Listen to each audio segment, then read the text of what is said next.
You can see there's my house back there, and I own the house. But I've always interested in comparing the prices of my house. That's right, I'm going to be doing my project on house pricing.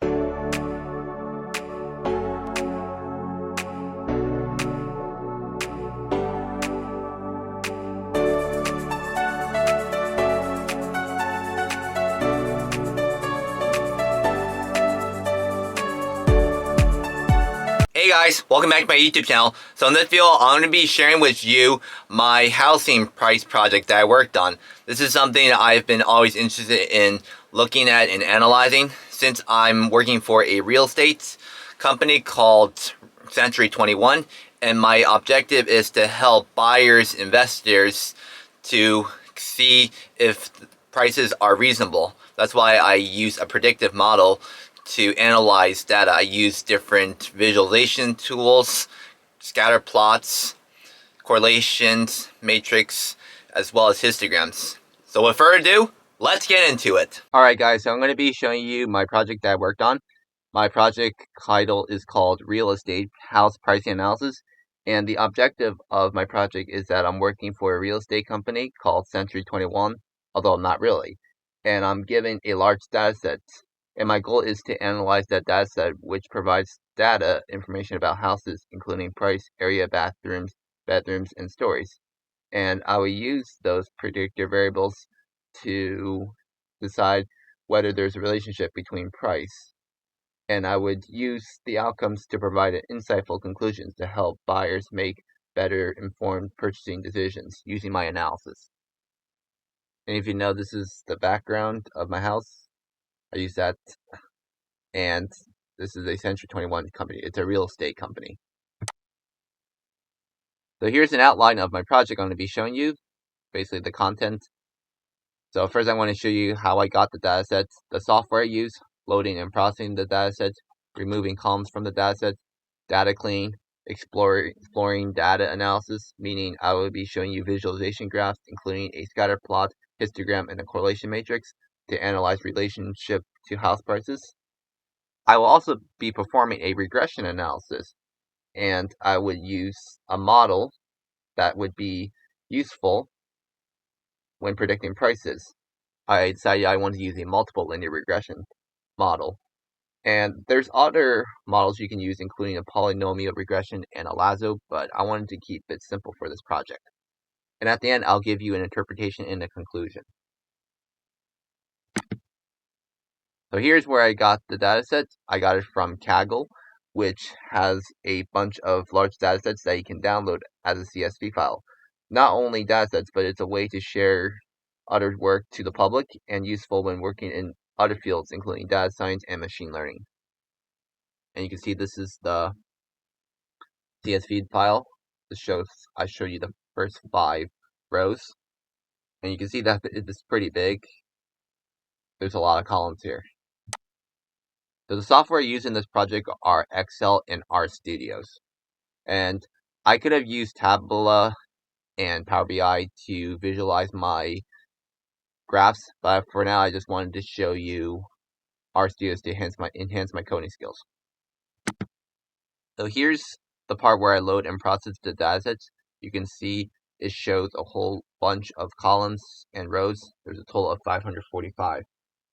And there's a way for me to reduce the number of columns in the next slide. So I removed the columns from the dataset. There's a difference between numeric and categorical variables. The numeric values are values with numbers. So for example, all these. You see this is a lot easier to understand and interpret. It's easier to data clean and also remove columns and see that we have an easier model. It's an easier way for me to interpret and fit the model. And reducing the number of columns provides the most important variables that will make it efficient for me to analyze the dataset. And it's a way for me to improve model performance and accuracy, as well as enhancing interpretability and visualizations. And now we can see we have the most important variables. So in data clean, this is the most important part that I would use. It's important to check any missing values, including in the data sets. So I wanted to check and see the number of columns, if there's any missing values. For example, in the number columns, there's nothing, so I'm all good. And this is important for any data analysis who wants to, at any job, their job is to be sure that there's no missing values. And here's the output for the data analysis for the data sets now here. You can see they have the price, area, bathrooms, stories, parkings. It includes the min and the max, and the median, mean, and first and third quartile. And here's a scatter plot visualization. You can see that it shows a relationship between price and area, or in other words, area on the x-axis and price on the y-axis. And I can see that there's a strong correlation between price and area using the g-plots from my data sets. And this is also a line here. And these points right here show a strong correlations. But I notice there's also outliers. I could have reduced the number model by, for example, to greater than any points less than 1200. But there's also outliers here too. For example, this point, there's a price that is a lot cheaper, but you can get more base. Or for here, you can get more. It's more expensive, but there's less area. So here's an interpretation. You can see that the p-value is less than 0.5. So there shows that there's a significant relationship. And we can see that the prices are cheaper, which is a common trend in a real estate housing, and buyers would expect to pay less for smaller spaces and more for larger spaces, and for my company, Century 21. Here's a histogram that I provided with you of the price distribution. I can see that the histogram follows a normal distribution, which is in a bell-shaped curve, with price and the frequency, or the number of times it occurs.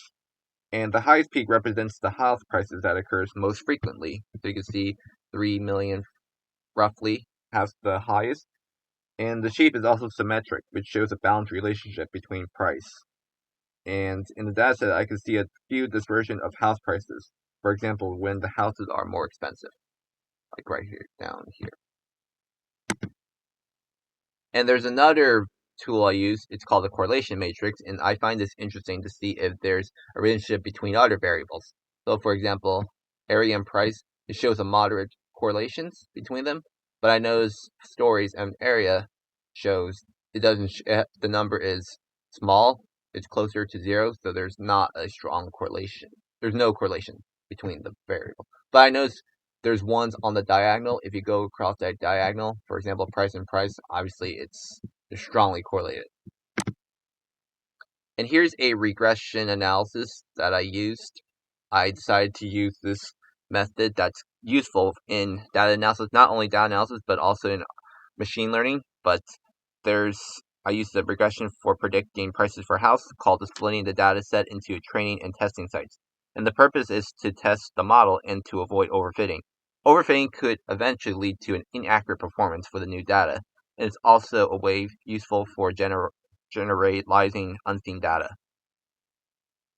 And I used the carrot package in this project to create data partitions to split the dataset into training and test sites.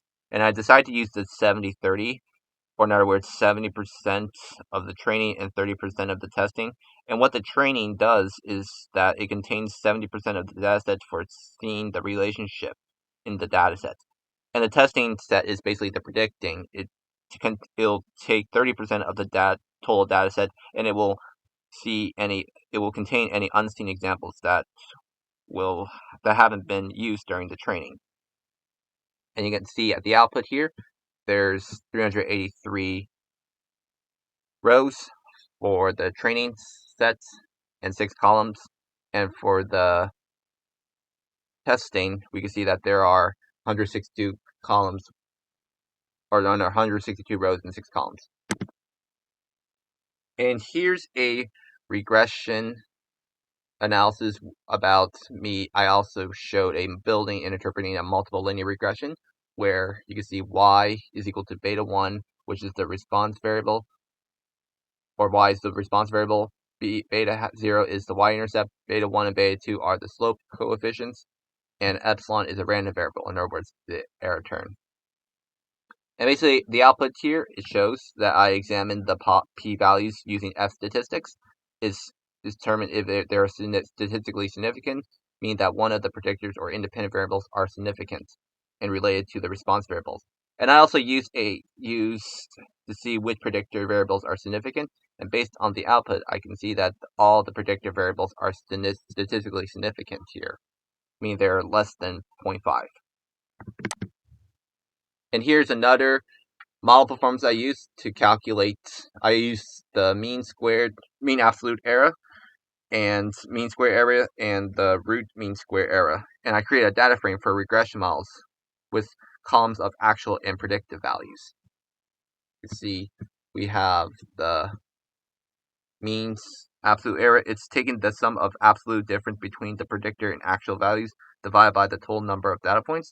And the mean square error is the sum of the actual values minus the predictive errors, both divided by the total number of data. And the root mean square error is taking the square root of the mean square error. You can see it shows the actual and the predicted prices for each one. And this is the mean absolute error for this number, and the mean square error for this one, and the root mean square error for this one. They're pretty big, large numbers. So here's the output of a scatter plot of comparing predictive versus actual price. You can see that there's a strong correlation between the actual and predictive price when I did this model. And you can see that it is because it is 0.7494, which shows there's a strong correlation between the prices, actual and predictive prices. And my interpretation is that area shows a strong influence and significant relations for house pricing. The price distribution provides a normal distribution, and the relationship between predicted and actual prices are statistically significant. And now we can see that now as a real estate, I can now inform that buyers can use my model to make better decisions on whether or not they want to purchase, sell, or invest in the house. This is definitely important when getting a job in real estate. You want the customers, house buyers, investors to be satisfied with what I do. And if I don't do my job accurately, it would make the whole company change up a bit. So that's why it's important to be sure to make informal decisions. So thank you for watching my project. Please subscribe to my YouTube channel and follow my Instagram, Snapchat, and Facebook.